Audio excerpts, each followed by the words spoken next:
ceeb ka weyn miyaa jirto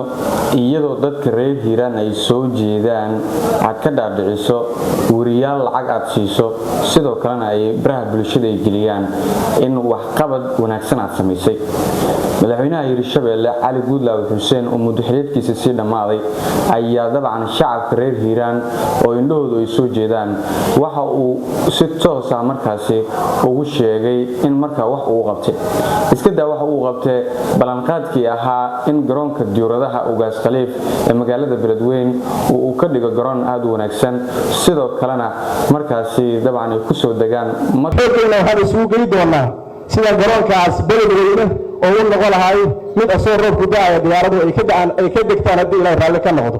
hase yeeshee Cali Guudlaaw mudxiliidkiisa si dhamaaday ayaa dhowr iyo 10 wariyaal ah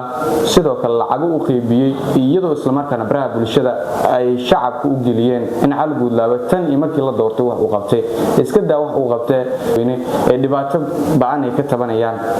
madaxweynaha mudxiliidkiisa si dhamaaday Cali Guudlaaw Xuseen hadaba wariyaasha oo dabcan uu markaasi lacagaha dhowrka uu siiyay sidoo kalena baraha bulshada u geliyay